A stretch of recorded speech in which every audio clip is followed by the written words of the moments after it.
Hey Leute, hier ist David aus Australien. Wie geht's euch? Die Sarah hat sich an mich gewendet und hat mich gefragt, ob ich denn etwas zum Thema Ergotherapie hier in Australien sagen kann. Ich glaube, sie studiert Ergotherapie. Entschuldigung, Sarah, wenn ich das durcheinander gebracht habe. Wie es der Zufall so will, meine Frau ist gerade dabei, ihr Studium zur Ergotherapeutin hier in Australien zu beenden.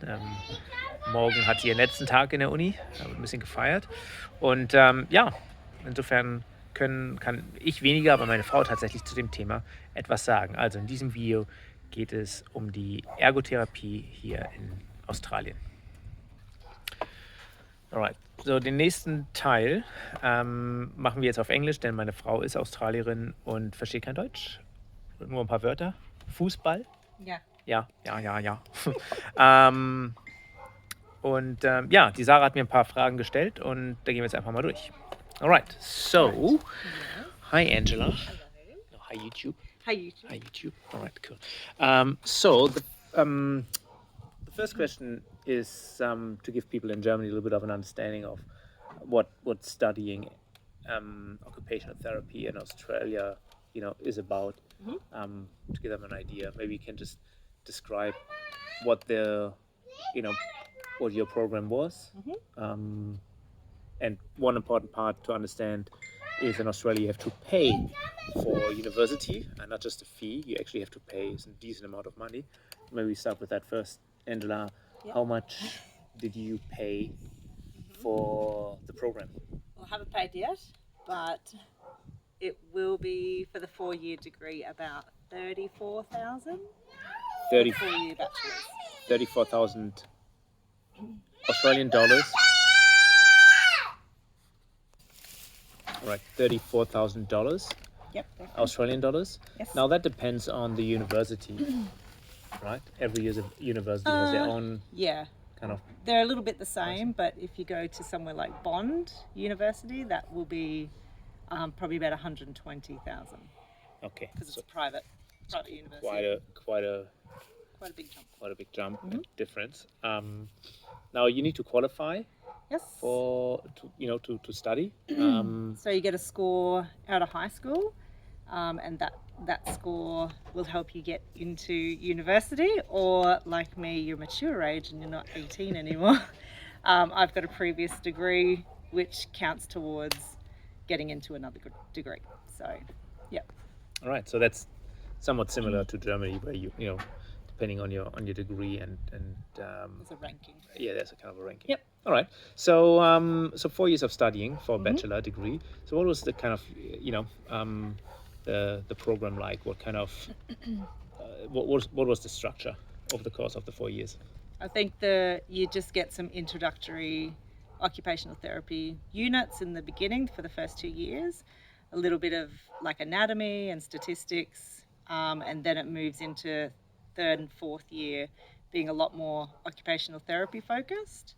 3rd year you do bigger practical placements, and in the 4th year you do your big block placements, so 10 weeks, 2 10-week block placements, and that could be at a hospital, that could be in private practice, it could be anywhere that occupational therapists work. So that's how it works. And the university would kind of arrange they arrange your placement. Yep. Gives you a few options. You could be sent to the Northern Territory, you could be sent across the country. If you've got kids, they usually keep you close to home, but mostly they can just send you anywhere. All right. So now that you finished, what's the market situation or the employment situation or the options for very, very good. New grads? Yeah. I would say there's probably about 4 or 5 of us who don't have a job yet, but everybody has a job lined up, ready to go. So pretty much from your last year where you go into placements, you'll get offered jobs. So I got offered 2 jobs in my placements. And you pretty much get the choice. The really harder jobs to get are in hospital, but they're a little bit more rigid with their work structure. There's a lot of flexibility. So, my next year I might start at about 8 o'clock, but I might see only 4 patients, and then I work from home for the rest of the day doing reports.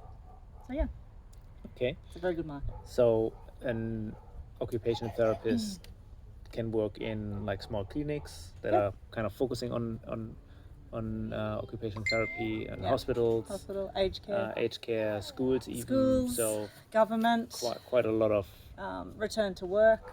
so a lot of agencies and organizations that have a demand on occupational therapists. All right. So before we wrap up, there was one more thing I wanted to ask you. What was it? Oh yeah. So there's a little bit of a difference between the German health system, or the health system in Germany and Australia.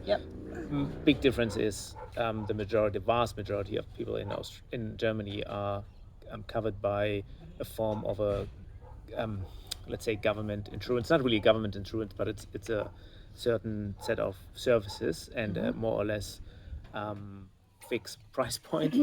It's a percentage of your income, quite high in comparison to Australia. So maybe just really quickly, how it works in Australia is everyone, well, you kind of can choose, well, you can choose whether you have a private health insurance or the government. There's only one government insurance, and it's literally managed by the government or an agency of the government. So you can choose. Everyone can choose which way they want to go. The costs for the government insurance, which is kind of the minimum insurance, is 2% of your income, right? If you have a certain it's actually for free, really. If you have a certain income, it's the threshold is $180,000 for a family. And so quite a lot of money to pay. Otherwise, it's actually for free. The service is a little bit less in comparison to Germany. Oh, hello. So you don't have dentists, dental services in Medicare. That's the Australian government insurance scheme. Anyway, so with that being said, for a patient, for someone who has a need of an occupational therapist, what are kind of the avenues, the pathways to? You don't need a referral. You don't need a referral for an occupational therapist. You can go to your doctor, and you can go on like a care plan where you get 6 visits part paid by Medicare. Or you can pay out of pocket and just go and see an occupational therapist. But we also have what's called the NDIS here, which is the National Disability Insurance Scheme. And that is what's really driven the demand for OTs, physios, speech therapists. And they're earning at the moment about $192 an hour for a service. And that's even report writing gets charged at that amount. So yeah, there's quite a few avenues to go through to get OT services. All right, cool. That's. I hope that was insightful. There's obviously much more to talk about, but we'll keep it short. So thanks, Angela, for your time. That's really appreciated.